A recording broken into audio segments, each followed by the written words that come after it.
36শে জুলাই 2025, গত বছরের 36শে জুলাই 2024-এর ঠিক এক বছর।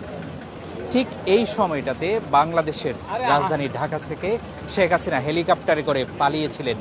সেই স্মরণীয় মুহূর্তটাকে আসলে পুরো বাংলাদেশের মানুষ এবং রাজধানীবাসী উদযাপন করছেন। আমরা কথা বলার চেষ্টা করব এখানে আসা মানুষজনের সাথে। এক বছর আগের এই দিনটাকে আজকে তারা স্মরণ করছেন, তাদের সাথে কথা বলবো। একটু কথা বলি আপনাদের সাথে। এক বছর আগে আজকের এই দিনে শেখ হাসিনা পলাইছিল এবং এটা আজকে উদযাপন করা হচ্ছে, এটা নিয়ে যদি একটু বলতেন।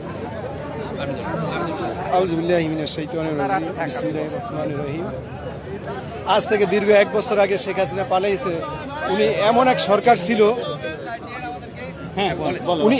সরকার ছিল যার কারণে এমন অপরাধ অন্যায় করছে, ক্ষমতা থাকা সত্ত্বেও ওনার পালিয়ে যাইতেছে। আর যদি উনি অন্যায় অপরাধ না করতো তাহলে আমার মনে হয় এই দেশ ছেড়ে ওনার পালাই যাইতে হইতো না।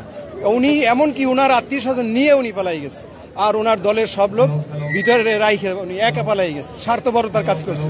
তার মানে কি, এমন অন্যায় করছে সে নিজের স্বার্থ নিয়ে উনি পালাই গেছে, কিন্তু উনি দেশের বা জনগণের কোনো স্বার্থ উনি চায় নাই। উনি একমাত্র ওনার স্বার্থ ছাড়া আর কোনো স্বার্থ উনি চায় না। এক বছর পরে কেমন লাগছে? এক বছর পরে এখন আলহামদুলিল্লাহ এখন খুব ভালো লাগতেছে, স্বাধীন লাগতেছে, উন্মুক্ত ভাবে আমরা কথা বলতে পারতেছি। আগে আমরা এই স্বাধীনতা কথা ভাবে বলতে পারি নাই, এখন ঠিক বলতে পারতেছি। আগে এইভাবে হাঁটতে পারি না, এইভাবে মিছিল করতে পারি নাই, নিজের বাকশক্তি প্রকাশ করতে পারি নাই, এখন করতে পারতেছি। এই জন্য আলহামদুলিল্লাহ খুব ভালো লাগতেছে। তরুণ প্রজন্ম কিন্তু আন্দোলনের শুরু থেকেই ছিল এবং নেতৃত্ব দিয়ে গেছে। আজকে এক বছরে এসে কেমন লাগছে? যে এই আন্দোলনটা মূলত তরুণদের হাত ধরে এই দেশে সূচনা হয়েছে, কিন্তু সর্বশেষ এই আন্দোলনে সকল শ্রেণী পেশার মানুষের যুক্ত হওয়ার মাধ্যমে স্বৈরাচারী সরকারি দেশ থেকে পরাজিত হয়েছে, পালিয়ে যেতে বাধ্য হয়েছে। তরুণদের প্রত্যাশা অনেক এদেশকে নিয়ে। আজকে তরুণদেরই প্রত্যাশা, এখানে যারা উপস্থিত হয়েছে বেশিরভাগই তরুণ। এই তরুণরাই ইনশাল্লাহ আগামী দিনে দেশ গড়বে, তরুণরাই নেতৃত্ব দিবে আশা করি ইনশাল্লাহ। Thank you.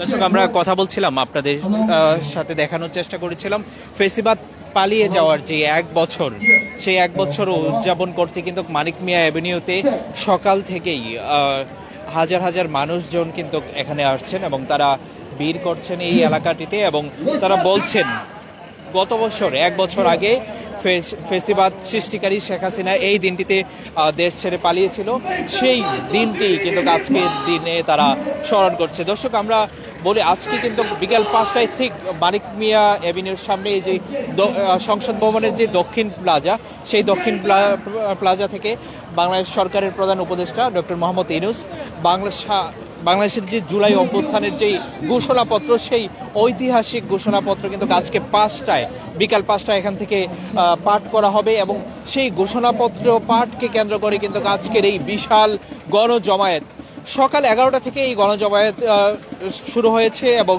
বিভিন্ন জায়গা থেকে মানুষজন এই গণজমায়েতে আসছেন এবং তারা ফেসিবাদ বিরোধী বিভিন্ন গান হচ্ছে মঞ্চে এবং সেই সময়টা এক বছর আগের এই দিনটিকে তারা এখানে উদযাপন করছে। আমরা এখানে আসা মানুষজনের সাথে কথা বলবো, তাদের প্রত্যাশার কথা শুনবো আজকের এই দিনটিকে ঘিরে।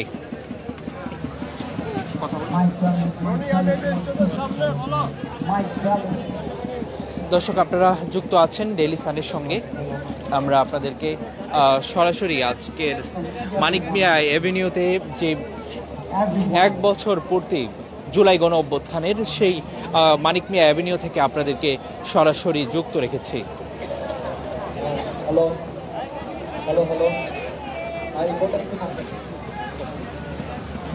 আজকে জুলাই অভ্যুত্থানের এক বছর, কেমন লাগছে এই দিনটি? জুলাই অভ্যুত্থানের এক বছর খুব একটা স্বস্তিতে নাই। কারণটা হচ্ছে এক বছর পার হয়ে গেছে কিন্তু আমরা জুলাই ঘোষণাপত্র পাইনি। তো আজকে ডক্টর ইউনূস সাহেব জুলাই ঘোষণাপত্র এখান থেকে জারি করবেন। তবে আমার কাছে মনে হয় যেটা এই জুলাই ঘোষণাপত্রই আগামীতে নির্ধারণ করবে রাজনীতি কোন পথে যাবে। কারণ আমরা এখনো জানতে পারিনি এই জুলাই ঘোষণাপত্রে কি আছে। এই জুলাই ঘোষণাপত্র নিয়েই রাজনৈতিক দলগুলি এবং রাজনৈতিক দলগুলির ভিতরে মতানৈক্য দেখা যাচ্ছে। এখন আমরা অপেক্ষা করব তিনি কি ধরনের জুলাই ঘোষণাপত্র দেন। এখন শুধু জুলাই ঘোষণাপত্র দিলে এটা হবে না, এইটা আইনি একটা ভিত্তি রাখতে হবে। যদি আইনি ভিত্তি না হয় তাহলে এই জুলাই ঘোষণাপত্রের কোনো মানে হয় না। আজকের এই জুলাই গণ অভ্যুত্থানে যে ঘোষণাপত্র দেওয়া হবে তাতে কি জনগণের আশা আকাঙ্ক্ষার প্রতিফলন ঘটবে কিনা কি মনে হয়? এইটা যে আশা আকাঙ্ক্ষার প্রতিফলন ঘটবে, এইটা তো আমার কাছে অনেকটা সন্দেহজনক মনে হচ্ছে। কারণ এই ঘোষণাপত্রটা আগে জারি করা উচিত ছিল রাজনৈতিক দলের ঐক্য নিয়ে, কিন্তু রাজনৈতিক দলের ভিতরে কোনো উৎসাহ উদ্দীপনা আপনি দেখছেন কিনা আমার কাছে মনে হয় না। কারণ সবাই সবার জায়গায় মানে স্টিল সেখানে রয়ে গেছে। আপনি দেখেন জামাত ইসলামী বলেন, বিএনপি বলেন, অন্য জায়গায় মতত্ব আছে। আমরা মনে করছিলাম যে একটা ঘোষণাপত্র জারি হবে এবং আইনি ভিত্তি হবে এবং নতুন করে একটা সংবিধান রচনা হবে, কিন্তু সেটা হয়নি। যে ঐক্যমত কমিশন আছেন তারা আলাপ আলোচনা করছেন। অনেকে দেখছেন যে আপনি যে ব্যারিস্টার ফুয়াদ, উনি বলছেন যে আসলে আলাপ আলোচনা কি হলো বা কি ঘোষণাপত্র হবে তার কোনো কিছু নির্দেশনা আমরা পাইনি। তো সুতরাং এই ঘোষণাপত্র আমরা সন্দেহের চোখে দেখছি। দর্শক, আমরা এখানে একজন বাংলাদেশের নাগরিকের সাথে কথা বলছিলাম। তিনি বলছিলেন আজকে যেই জুলাই ঘোষণাপত্র ঘোষণা করা হবে তা আসলে কতটুকু রাজনৈতিক দলগুলোর মধ্যে গ্রহণযোগ্য হবে তা নিয়ে ব্যাপক সন্দেহ রয়েছে। কেননা এই জুলাই ঘোষণাপত্র নিয়ে রাজনৈতিক দলগুলোর মধ্যে যে আলোচনা হয়েছে সেই আলোচনা কতটুকু ঐক্যমত্যে পৌঁছেছে এটা আসলে সবারই জানা।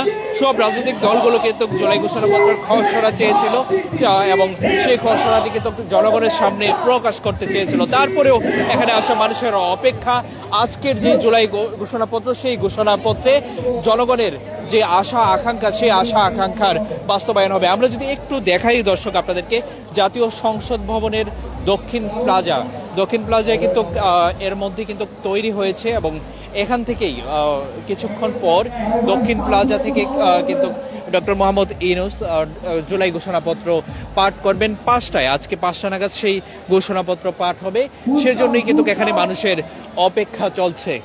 দর্শক, আপনারা থাকুন ডেইলি সানের সঙ্গে, আমরা আপনাদেরকে আবারও যুক্ত করব মানিক মিয়া অ্যাভিনিউ থেকে। আপনাদেরকে সবশেষ আপডেট মানিক মিয়া অ্যাভিনিউর তা জানানোর চেষ্টা করব ডেইলি সানে। For more updates, follow us on Facebook, subscribe our YouTube channel, get the latest update on www.daily-sun.com.